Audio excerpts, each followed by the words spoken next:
Satsang with Maitreya, September 22nd, 2002. We welcome you all to our feast and mission. We're glad we have all of you here. And of course this is the feast and this is the time of celebration. And this celebration is actually the celebration of coming of the Christ, of God's Spirit to humanity. And of course many humans still don't know that really God exists, and they still, fighting over religions instead of the godly way of knowing Him. And the only way to know God is have a direct relationship with Him. Okay. As far as you don't have any experience, direct relationship, you have a religion. You don't have God realization. That's why we recommend everybody to meditate. When you meditate, eventually you will have some experiences with God and He will reveal Himself to you. So the Feast of Tabernacle is one of the 7 feasts that God commanded us to follow. And of course, most of the feasts that God revealed was very much related to the cyclical timing of the year, and most of the people were farmers. Okay? So by this time of year, they have harvested all their food, they put it in the barns, and the winter was coming, it was cold, and probably they didn't have much of a food then to eat. And so the Feast of Tabernacle was the feast of using all the grain they had and make a great feast and beautiful food, just the food that we have here. This guy is making here very, very fantastic foods that are made in the mission right now in the feast, and I'm sure everybody enjoying them. Are they good? They're good. They're fantastic. They're good. And all those these guys, they go to the internet and they look for the menus all over the thing from different cultures, and of course they add their own way of doing it, and then they put some spiritual name on it. And hopefully one day we're going to have our own cookbook. We can give it to people, and what is the name? Some of the food's name? Fantastic Pure Consciousness and Bhakti Butternut Bhakti Butternut Discourse. So it's after a while, even the cookbook become universal. Instead of having just put one culture and so this is the expansion of the mind. This mission is the apparently we have been at it for many lifetimes, and now we have come back together again to bring this mission to humanity, and we have been called to see what a fantastic thing God has done. Actually, here this mission is to glorify God. That is the mission of glorification of God, because He said He's going to do all these things, and He has done them. Okay, and as we saw 2 wonderful lectures today, we heard about this morning. John gave the prophecies, and we can see God didn't leave any doubt in any minds. Okay, that what He's going to do, and He did it, and He now reveals it.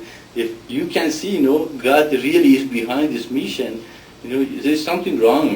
I really believe something wrong with that person that can see that the Spirit of God is behind this mission. So He has fulfilled the prophecy. He said He's going to do these things, and He has done them. And even if you cannot relate to God heart by heart, you can relate to God intellectually, because when He said He's going to do something, and He does it, does He exist? He exists, for sure. But the difference is, just like you are asking mirror, does mirror exist? The mirror says, no, what is mirror? I should look for mirror. Where is mirror? Is it in the sky? Is it underground?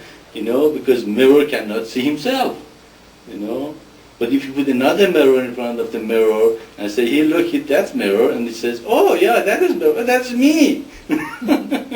This is how I was looking for mirror all over the world. I couldn't find it. And now I found another mirror, and I looked at the mirror and I said, hey, look at me. That's me. That is what God is. God is me. God is within me. I am one with Him. I've been looking all over the place for something that I am it already. So that is much better than the God that sitting up there is angry all the time and create all these religions and dogmas and little dogma that you believe you go to heaven. If you don't believe, you don't go to heaven, and you're infidel, you're going to chop your head off, or you're not saved, or you're not the chosen one. That's not true.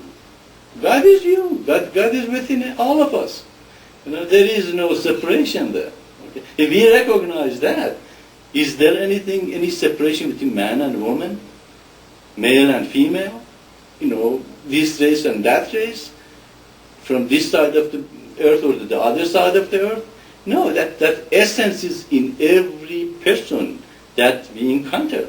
Therefore, how can we look at each other anything else but as a manifestation, as the essence of God? If we do that, do we have any political upheaval or destruction that's coming to earth? No? No, we will see that God indeed is unifying, is unified, and we have to teach this to humanity. We have to create an environment also that the political system doesn't have any power over them. Give the power back to humanity. And that is the communist of light. Communist of light will give the power back to humanity and will empower them, to rule themselves and also become, brothers and sisters and recognize. Actually, it is that most of the people, they get along with each other, no matter where they are from. It's mostly the power trip. Those that are in the power trip, they don't get along with one another. If we can create an environment that, everything is come from the communist of light, then we actually have given the power to people, and they will create an environment that we will not have these problems that we have on earth. And we can see that our teaching goes from the basic thing, of how,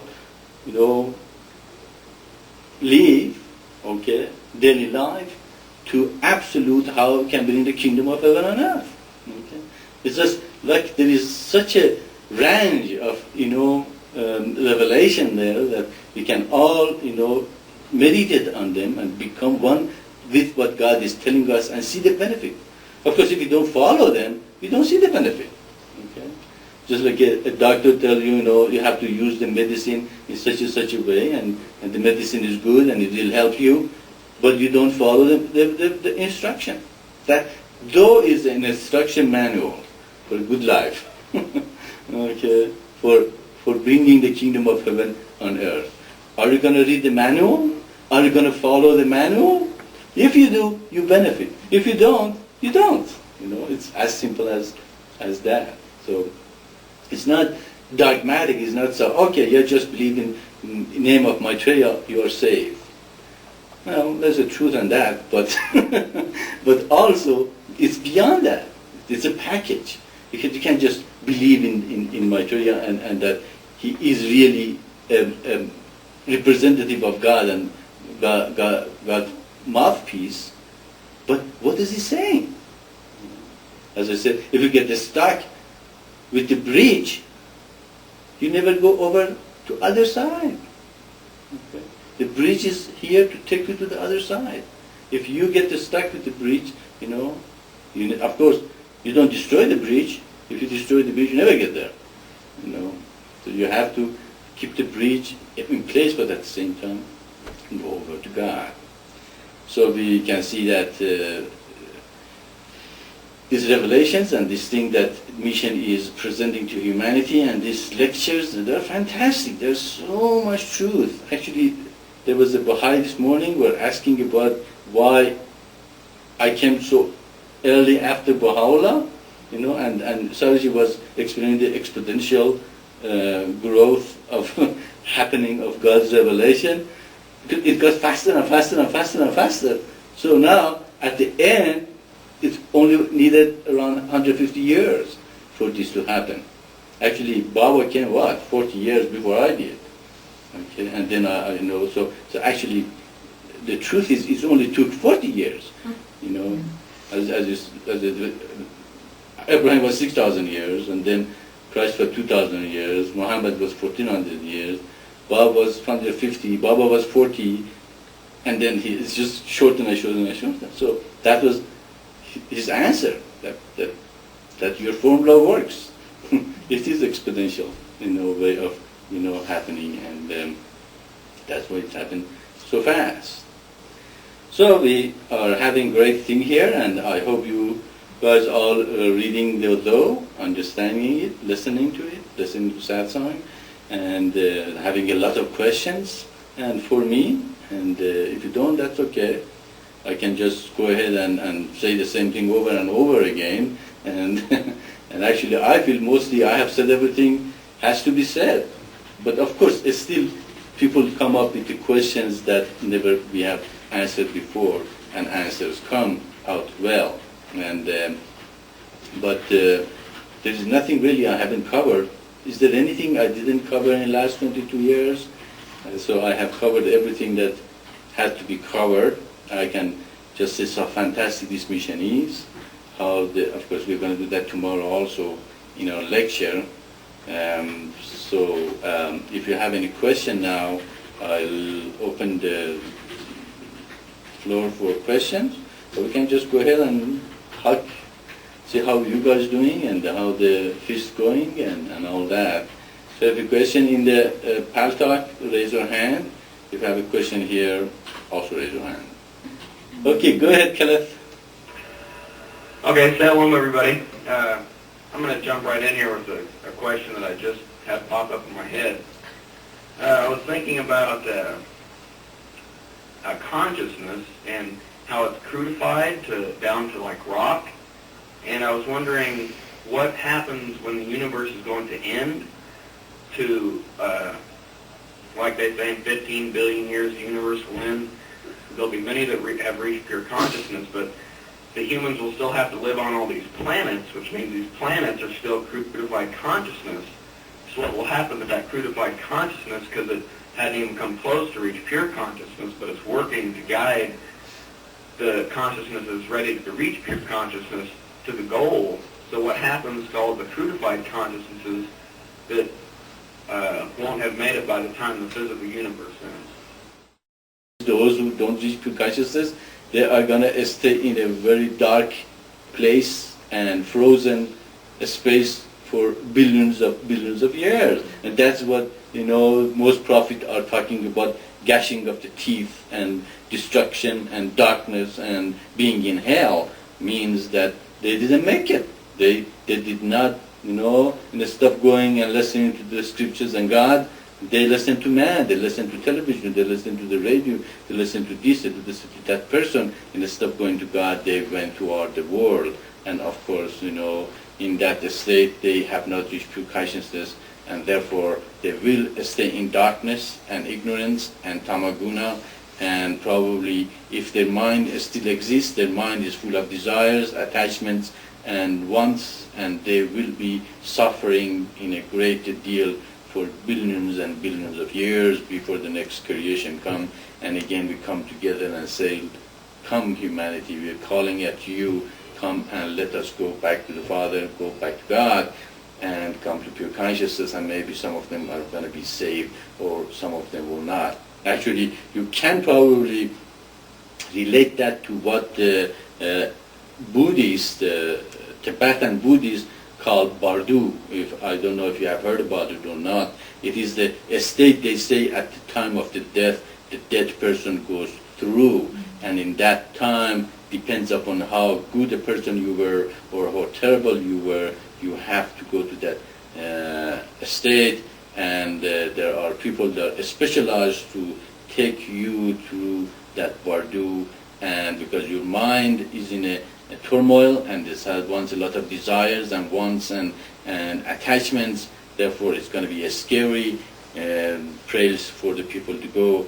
Those who have purified themselves, they have overcome desires, attachments and wants, and they have reached a point, very close to pure consciousness, the Bardu is not such a scary place. They are already in pure consciousness. They just die. They just go to Father and just that's it. That's the end of the story. They become one with the Father, and their death is not as terribly, taxing on them. So we can see that if you reach at the end of the universe and the universe is finished and you're not in pure consciousness, your mind is still there. Your individual mind has not overcome, and you have still your ego left, and there is no computer, there is no Satsang, there is no Feast of Tabernacle, there is no Revelation, there is no Bible or Quran or other books that can guide you to go to God. And therefore you will be left alone in that state for a long, long period of time, and that is what the concern of prophets are. They come here to take you to God, and they are concerned for you to follow the instruction of God and go to them. Otherwise, when the time comes, everything finishes, you will be left alone. Actually, according to our teaching, that state will come around 1,000 years from now, because this is the beginning of the creation of kingdom of heaven on earth. The kingdom will come for 1,000 years, and after 1,000 years, there are going to be a people again for a short period of time, and many will reach pure consciousness. Of course, you can say God's 1,000 years might not exactly mean 1,000 years of human. It might mean every day of God is 1,000 years, or it might every year of God is 1,000 years. But whatever, there is going to be an end time. There is going to be a time that it is going to finish.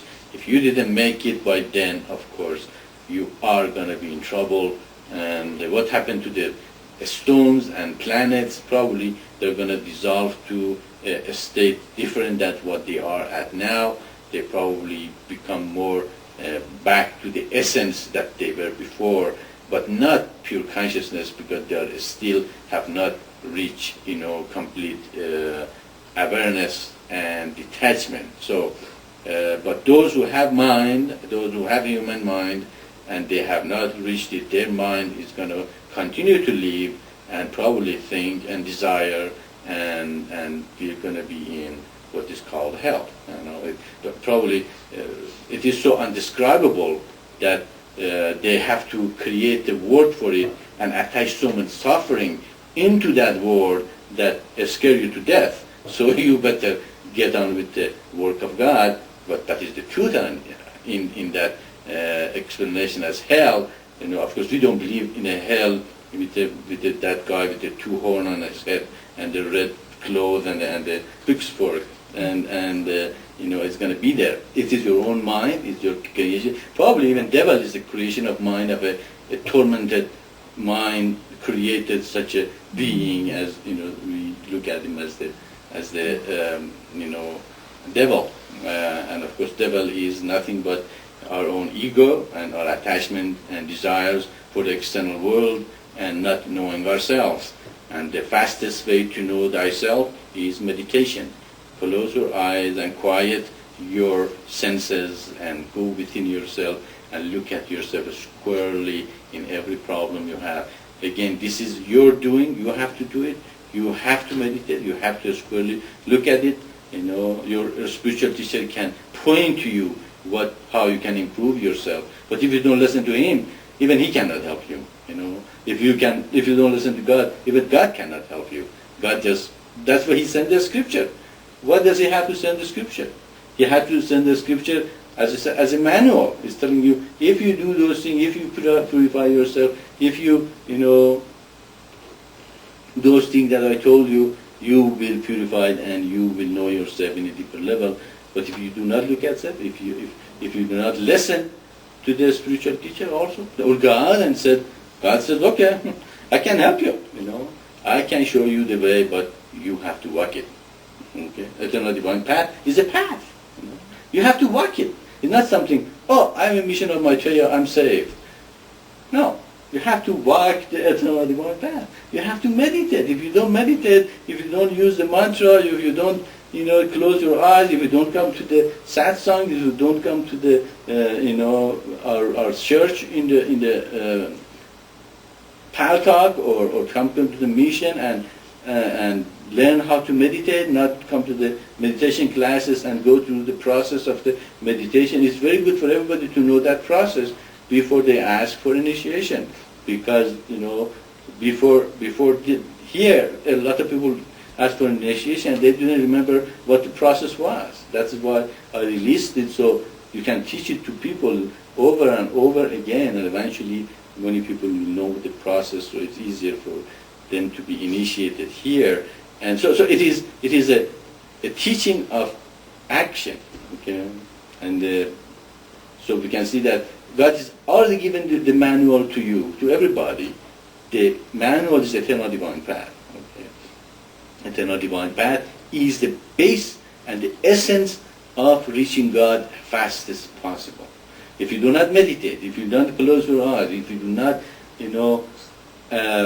put the effort to know that yourself, you never know yourself. You can do the same mistakes over and over and over again without be able to look at yourself. But if you made a mistake again and again, and then you look and then you sit and you meditate and say, why am I doing this? Why this pattern that's happening to me over and over? But you have to do it. Okay? If you don't do it, you're not going to learn. Okay? So, but you do it, you see the pattern, you progress. Then you say, okay, it's very hard to meditate in this environment out there. This is crazy. I can meditate, It's just, everybody say, buy this, go here. You need this. You have to do that. You have television, radio, bulletin board. Everybody tells you everything but God, to do. Okay? So you're going to go and fall for him, and you're not going to go to God. You're going to go to you say, I have to live in an environment that people are godly. They talk about God. They talk about, eternal divine path. Then you say, okay, I need to live in the community of life. I need to either live in the community of life or create a community of life. If I have the ability, I have the power, I have the knowledge, I have the, essence in it that I can do it, sure. Go ahead and create communities of life. But it's not an easy job to create a community of life. I'm going to tell you right up front. It is a hard work. Okay, it takes a long process. You have to become a lot of wisdom. You have to create a lot of wisdom. You have to know yourself. People. It is a lot of work. Actually, a lot of people have tried to create communities, not even communities of life. And there is a news group in internet, and there's a lot of frustrated people in it that they have tried to create community that they're frustrated. They just didn't make it. They weren't able to do it. Okay? And the reason is, of course, why are they frustrated? Because they are not surrender and submit to God. They think they are the doer. They want the result.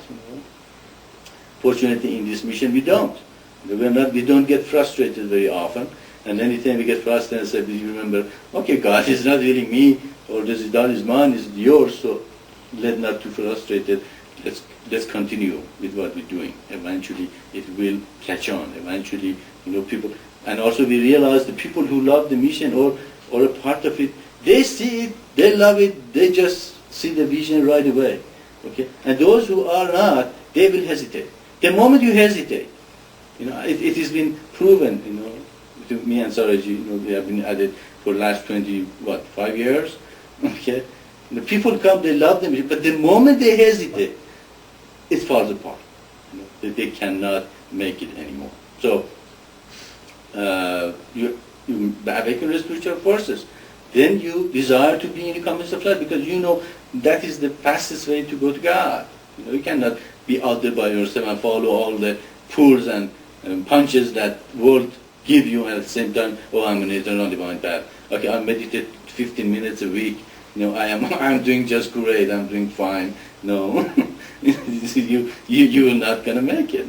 But if you're meditating twice a day, regularly, half an hour every time, and you do reminder and you do chanting and dancing and in an environment, little by little, you see, wow, what is happening to me? I am much calmer. I'm much centered. I'm much open. I don't need all those junks out there that they're offering me. I don't want them. Okay? I want to be in this state of quietness and purity and beauty that surpasses anything this world offers me. Okay? So we can see that, it is, it's something that you have to decide to do again. It's not something you just, accept it and you become it. And then, of course, you in the community you join, you have to sacrifice. You have to be a part of it. Okay? You can't say, okay, I'm a community, but everybody, just listen to me or do everything for me, and everybody, listen to me to see what is my needs are. No, everybody needs should be considered, and sacrifice should be a part of it, of course. And then, of course, you shouldn't be attached to the result of it. Just as I said, a lot of people try to create communities of life, but they got frustrated. Because it is not an easy job. I'm just telling you forefront, it is not an easy job to create the communities of life. But of course, if we reach a point that we have a lot of people in a mission, and they have been the communities of life, and they are spread out, and they create their own community and connect to the center, little by little, our number is going to be increased to a point that is going to get easier and easier to do. Okay? It's just like a sheet of plastic underwater, and you want to try to raise it. You start putting bubble underneath this plastic, little by little by little by little. There's a point, if you put one more bubble, it raises. That's how the mission is. It is big, it's huge. This mission is huge mission. It has so many things in it. But you put one person at a time underneath it, little by little by little, we get a point, you put one more, and that's it. It's going to raise up, okay? And the mission is going to start going. Okay? So that is how you don't get frustrated, but surrendering submission to God. You surrender the results. Say, okay, I did my best. I did my work as much as I could. I put my effort 100%. But don't put 99%. Don't put 95%. Don't put 90%. Put 100% in it, okay? That is how you will benefit 100%. If you would put 90%, you benefit 90. If you put 80%, you would benefit 80. If you put 5%, you benefit 5. As that is the law of the universe. Okay, for there's a reaction for any action you do. Okay? If you put 100%, God will give you 100%. And that is the way God works. So you put 100%, but if it didn't work, fine. You say, God, I put really 100%, 110% actually.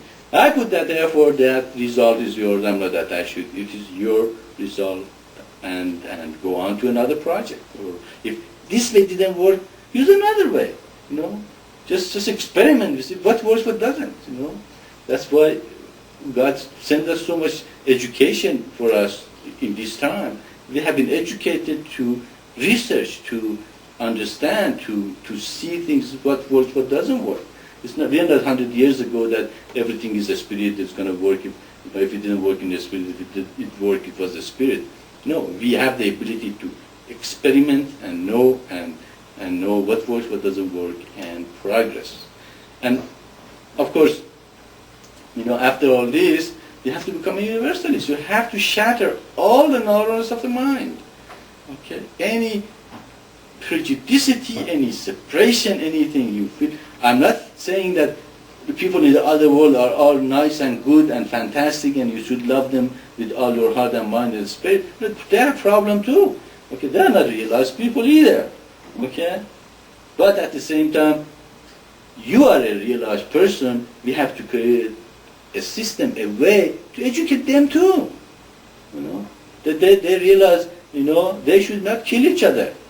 But when you kill someone, that other person has an essence of God in them, and you really kill that essence in them. So you will create, karma, and you will pay for it. Okay, this is the law. This is the laws that every human has to understand. That you cannot just go ahead and do things to each other or others, and then say, "Oh, okay, we are doing fine." Nothing going to happen to us. It is going to happen to you. You will pay for it. For any action you do to others. Maybe not in this lifetime, but you will. Okay? So after we understand this thing, then we have no choice to become good people. I'm not going to hurt anybody, because if I hurt another person, what am I doing? I'm hurting myself. Okay? So I'm not going to be a hurtful person. I will consider all the time my actions, how it affects other people, how I affect my environment, how I affect the community. Okay? Am I really hurting the community, or am I helping the community? Okay. Am I hurting community? Is it going to be really hurting them, or am I hurting myself? Okay. So we can see more and more. If we become universalists, then we shatter all the norms of the mind, and we know that God is everything. There's nothing which is not God. And if we love God, we have to love everything in it, because there is nothing which is not Him, or her, or it, whatever you want to call it. Okay? So we can see with that, you become you have no choice to be an elect, okay? And you have accelerated your progress toward pure consciousness, and I guarantee you won't be in that darkness at the end of the universe. You're going to be in a wonderful place with God, and you will be in pure consciousness, where you will enjoying the joy of being one with Him. Okay? So, if you are there, of course you are very sorry for the people that didn't make it, but God sent them messengers, one after another. He sent them revelation. He sent them scriptures. He told them, this is the way to me. This is the way to avoid the hell, or whatever that state is. I even don't want to know, because you know, I'm planning to go to pure consciousness. I'm planning to be in that place with God. I don't want to be in that darkness. But there is that darkness, there is that place that those who do not listen to God and His revelation and His scriptures, they will end up there. There is no doubt about that. So, the eternal divine path is given to you as a path, a way to do it. And of course, after you become a universalist, you become an elect. You become a person who shatters all norms of the mind and frees himself from attachments, and willing to work for the community of light, and creates community of light, or live in the community of light, and will meditate and know thyself. And what I don't see any other faster way to God but the eternal divine path, and creation of the kingdom of heaven on earth, which bring the peace and unity to humanity, even accelerate in a greater degree, you know, the progress of human to pure consciousness. Go ahead, Caleb. Sure. I want to know if will there be a time when all unit consciousnesses reach pure consciousness? That means all the crucified consciousness, every single thing, like all the rocks and the wind and the water and all that stuff. And when all that does reach pure consciousness, if it does, then what is the result? Yeah, well, that is the hope of the universe. That is why God putting so much effort in sending the revelations and prophets and creating creation, you know, that eventually everything will return to the state of pure consciousness and balance, and they will have the experience of not doing this again. And even if it happened, it wouldn't get as long as it takes, you know, this time. And the goal is every time that creation is created, you know, more people will reach pure consciousness and will go to God. And of course this process is going to continue, but it's going to take a long time, okay? It's an astronomical number of how many universe has to be created again and again and see that original energy that creates this universe will exhaust one day, you know. Even if that original energy always was fantastic energy was released, which they call it Big Bang, and they're saying that still the effect of it expanding the universe eventually will stop one day, you know. And when the universe stops, you know, that energy is finished. Now it's time to everything. That is what the end is. That's what really. But then, until the next creation comes, and again, of course, when the central of the universe have enough energy accumulated, again the Big Bang will happen, and again the taking over the left behind universe comes, and this continues over and over again until, of course, every pure conscious, unit consciousness reaches pure consciousness. And also, every time somebody reaches pure consciousness, one more worker would be there. One more person added to the number that they become worker with to help the universe. So there's an accelerating kind of a process is happening there. The more people reach pure consciousness, the more they will help the ones that haven't reached pure consciousness to reach pure consciousness. So the number increases and reaches a point that if half of the universe become pure consciousness, another half isn't, each unit consciousness has a teacher to take him to pure consciousness. Okay? So there is much more acceleration happens in the process, and hopefully one day we will have everybody back to Godhead, and we will all be one as a spirit, not separated at all, ego, and we will be in the joy of God and Ananda, that every mystic desires to have that experience with God. So yes, eventually will, but not in this creation, because this creation, the number of people in pure consciousness compared with the people that are not in pure consciousness are very low. The number of pure consciousness are very low in compared with the people or part that they are not in pure consciousness. Therefore, we need much more teachers and those who have reached pure consciousness to be able to accelerate the process to the end. But at the end, but there is still that element of choice is always there. Okay? You have to choose not to go to God. Even if we have 99% of the universe is in pure consciousness and 10% is not, and that 10% refuses to follow the eternal one path or go to God, still that 10% is not going to make it. They have to wait for another creation. If they refuse again, they're going to do another creation, they refuse again. But of course, the possibility that happens probably is very slim, and eventually we will reach pure consciousness. Go ahead, Caleb. Okay, say that everybody or every single unit consciousness reach pure consciousness. Does that mean that the three creative forces and that's all there is the three creative forces in consciousness, which is what there was in the very beginning? And is that the goal, to get back to the way it was before that desire arose in the consciousness? Yeah, the goal is to go back to that balanced state of being. A lot of people have tried to explain what that state is. Eventually, the best answer is the state of unexplainable.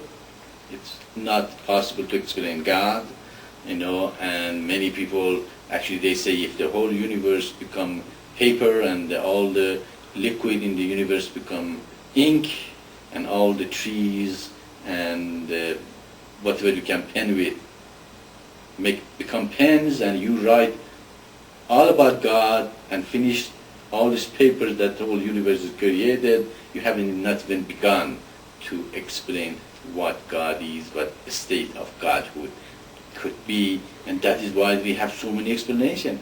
And so many people, they think they know God, and they come and say, yes, I know God, I can tell you who God is. And they explain God, and we still see a lot of people still are not satisfied with their explanation, because God is not explainable. It is something you experience. You do not explain God, you experience God.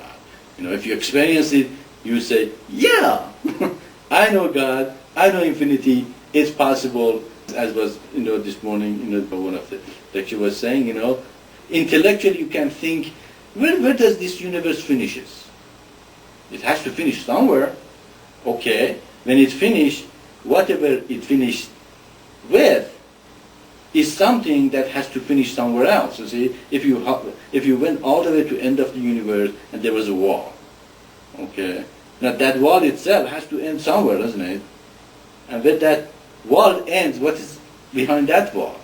And what is that end? It just got to keep going. Your brain just stops and says, I can't think anymore, any farther, doesn't it? Mind cannot explain infinity because mind has limitation. Although mind is the fastest element in the universe, you want to be at the end of the universe, you are at the end of the universe.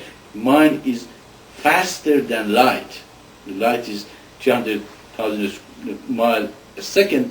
Mind is, it takes, at least a couple of seconds to go to the moon with the speed of light. Okay? With the mind, you are in moon, you are in moon. That's it.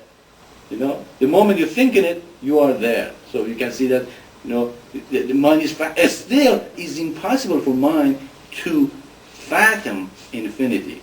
Okay? But the moment you experience God and the moment you experience infinity, you say, oh yeah, it's possible. I understand now, yes, the infinity exists. Now somebody come and ask you, what's infinity? You can explain it to them. You can tell them what infinity is, but it is there. So God is an experience, it's not an explanation. And when you experience it, the only way to experience it is through the eternal divine path, meditation, creation of the commons of light, being able to give it from yourself to the commons of light, surrender and submit to God and become universalists, and hopefully one day you're sitting in your meditation and you're experiencing God and you just jump of joy and grab everybody, say, can't you see God? And they say, no, we can't. And then you say, oh God, how can not you see it? It is so simple. Okay. So if you reach that point, then you have experienced it. Go ahead, Ramdas. Salam. Well, I was going to ask you the question about how come when you reach pure consciousness that you're not able to explain the unexplainable, or is it just for regular human beings that it is not explainable? But you almost already answered the question without and telling us that you know that you're there. This is why you cannot explain it. Am I right? Yes, Ramdas. Well, your English has improved for sure. You speak very well. Yeah, very good. Yeah, that's exactly how it is. Because if you have experienced God and I have experienced God, we know each other. Okay, we look at each other and say, yeah. Okay. Hi, how are you? Hi, God. And they say, hi, God. And you just know that the other person have experienced it, and that's good enough for you. And you don't have to explain to that person what is the pure consciousness is, what is the infinity is. That person knows, and you are, absolutely, understand. You even don't question, ask the question of what is infinity. Because as I said, it cannot be explained. How can you explain infinity? Where this universe finishes, where that finishing of this universe finishes, what is that finishes, and actually that's exactly what I was doing when I was a kid. I was 6, 7 years old. I was thinking, where does this universe finish? And then I was thinking, okay, whenever it's finished, there has to be something that it finishes with. What is that finishes? I eventually gave up, and then I said, I can just fathom the infinity where eventually this, and that's exactly what intellect is. Intellect tries to explain and have a lot of questions, okay, and ask questions that only can be experienced. And that is why all the great teachers, prophets, everybody has directed you to know yourself, to know God. It's within you. You know it, okay. You just have forgotten it. Okay. You once knew, but now you don't, because you're in amnesia. Okay. You have forgotten what you were and where you came from. Okay. But if you do that, you eventually realize that, yes, that is infinity. Yes, that makes sense. Yes, it is. But I cannot explain it because you have to put it in, just like a word. The word, when it's revealed to you, you say, yeah, it's there. I already know it's within me. I heard it, I know it is. Yes, I can hear it. But tell somebody, okay, tell me what it is. They can't tell you. Okay? Because the word is something within you. It's not something you can intellectually tell you, oh, this is the sound of here, come from there, and goes here, I can hear it, da, da, da. You have to hear within yourself, then you can say, yes, it exists and it is there. So that's exactly what God is. You cannot explain God. Okay, you can explain dogmas. That's what probably what humans like to create dogmas. That was explainable. It appeals to human mind, to human intellect. Okay.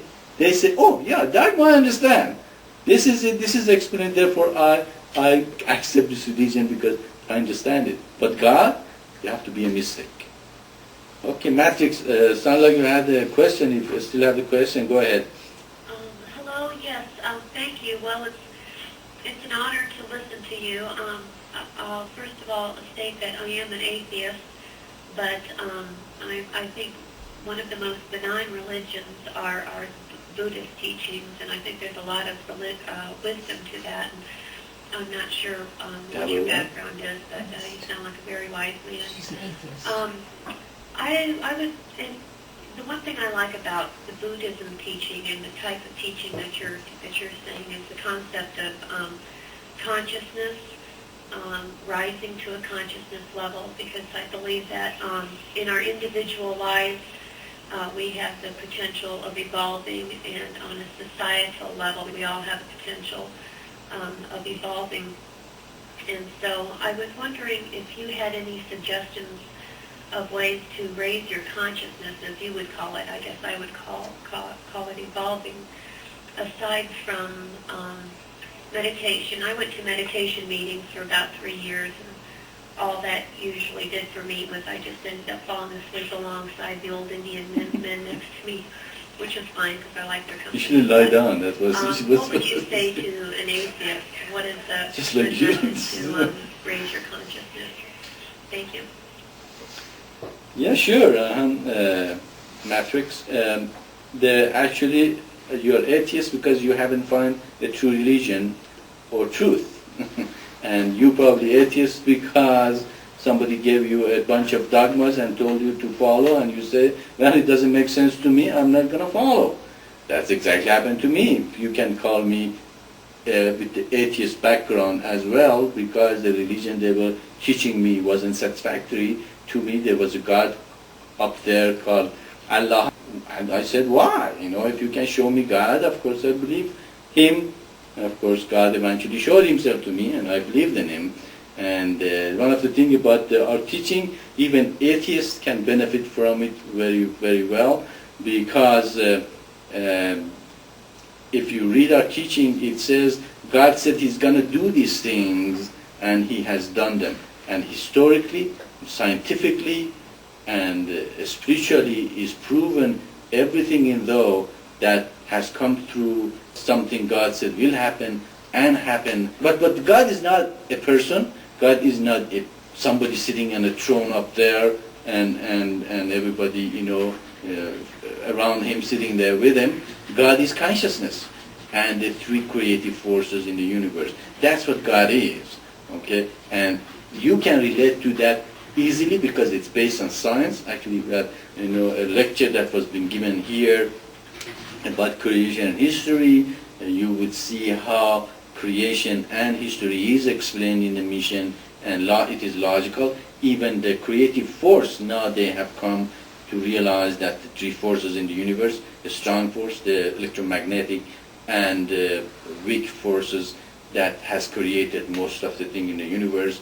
And of course, without a material to use to create things, you cannot create anything, and therefore we need consciousness to use as a material with these three forces to create, which of course has the ability to create gravity, and gravity is the accumulation of the consciousness. So if you read our teaching, you will see really God exists, God which is consciousness, and you, it's within you, it is you, it is not up there somewhere away from you, and you will probably say, yes, I am not atheist anymore because I can see consciousness is God. Okay? And that's what exactly happened to me. Eventually it made sense. God is everything. It is consciousness, it's creative force. it is logical, it is, verifiable, it is scientific, therefore my mind accepts it. To have a suggestion for spiritual progress or going to higher consciousness or whatever you want to call that, is the base of our teaching, is based on eternal divine path. It covers 5 steps that you meditate. You also said you fell asleep when you were meditating. You should not lie down when you meditate because body is lazy, the flesh is weak, the spirit is strong, and you fall asleep. When you fall asleep, you really are meditating, but you're not aware of what is happening in your mind. Really, meditation is asleep at the same time being aware of what is happening. Okay, you meditate when you're sitting up, so you're not really falling asleep. You have to be aware of your sleep, of your dreams, of your consciousness of what's happening within you, and you look at them and see how your mind works. The moment you close your eyes, your mind starts taking over. He says, "Oh no, he's meditating. he is gonna be, knowing what we're doing to him so far." Okay, the moment you do that, they're gonna come and say, "Hello, did you remember what you eat last night? Don't you want something to do? No, you're busy. You can't do that. Come on, you can't do that. You have better things to do than sitting here. It's silly. How am I still sitting here meditating and all these things that gonna tell you don't do it?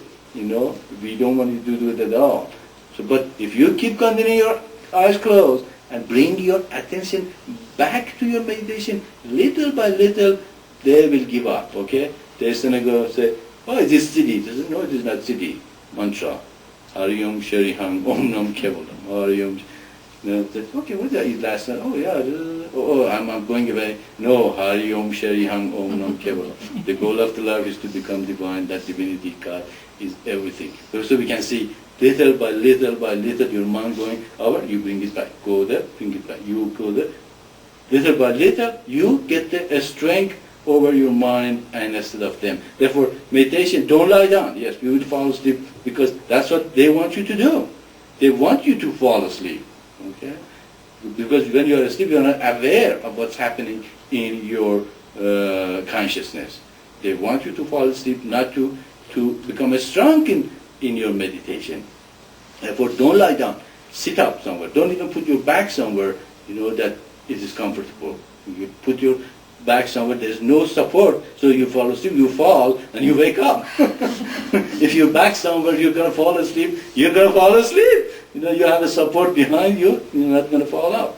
That is why it is recommended that you sit in the lotus pose. Of course, sitting in lotus pose is not easy. You have to have a lot of yoga exercise to get your body flexible enough to be able to sit in a lotus pose.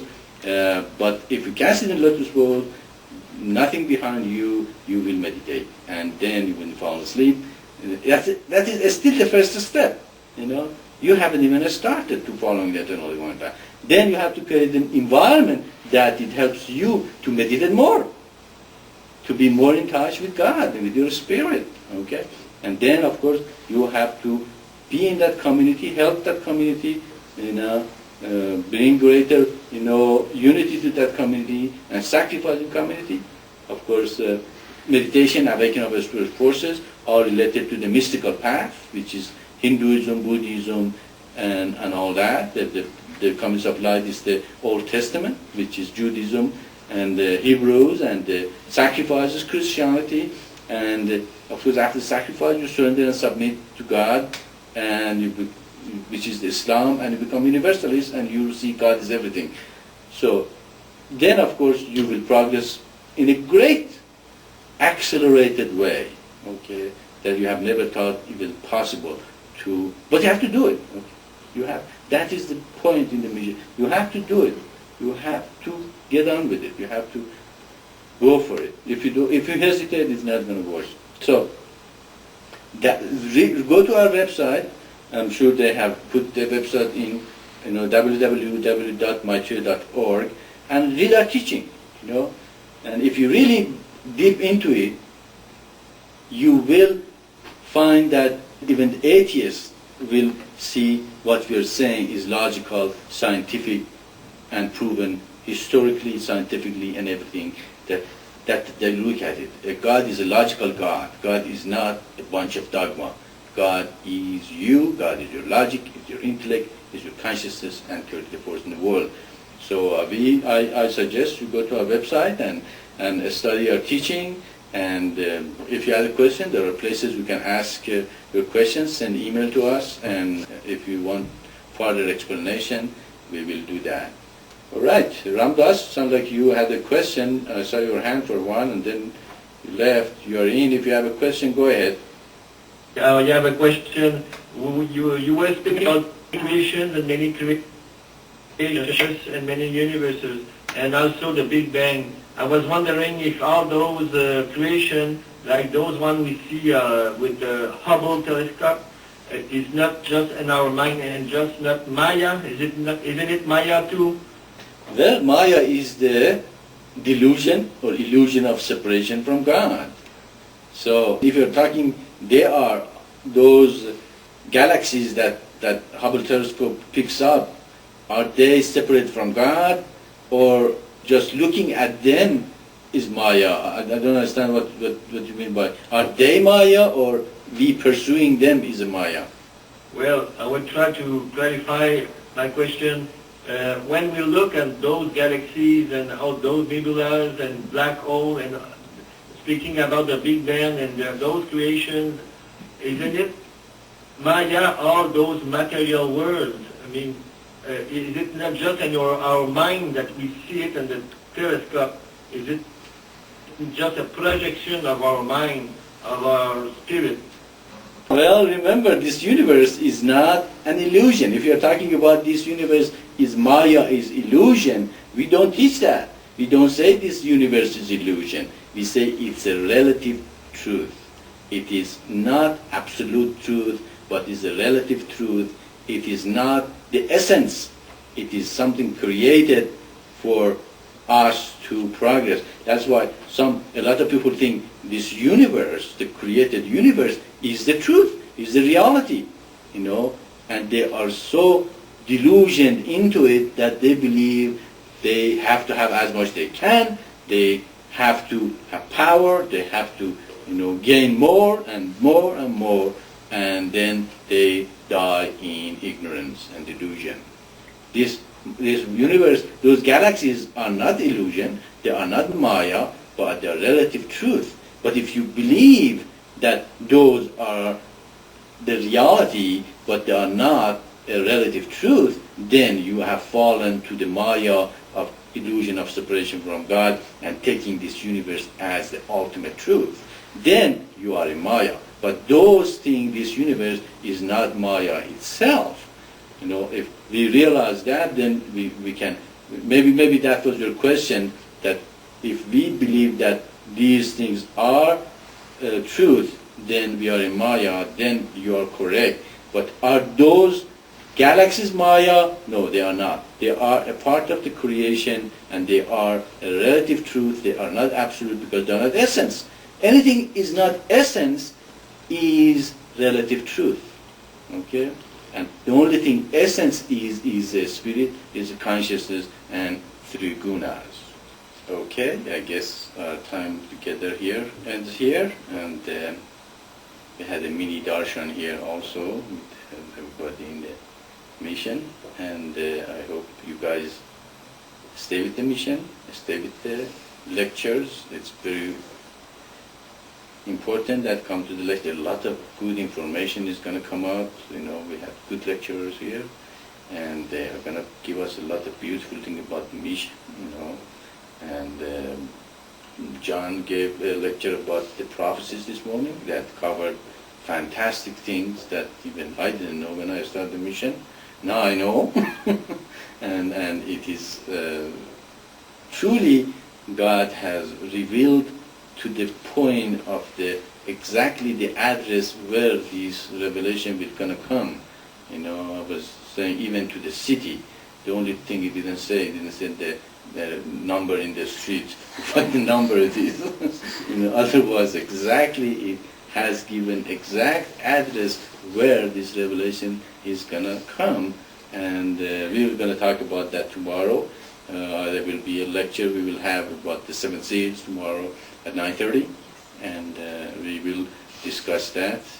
And also, there's gonna and John talked about that we gave the system. There is gonna be another lecture on the system. Will be given with Radha, and she knows that system inside out, and you will probably enjoy it very well, and probably it's good to come to all of them. The schedule is there, and the only thing you really cannot participate is the food. Otherwise, everything else in the mission, you can participate. Well, of course, if you want to participate in the food too, then come over. Plan for next year, and then come here and enjoy the fantastic, environment and the food that is made here too. So we have the food of mind, food of the spirit, and food of the physical body. All we unified that too. Combine them together. So I leave you to God, and salam everybody.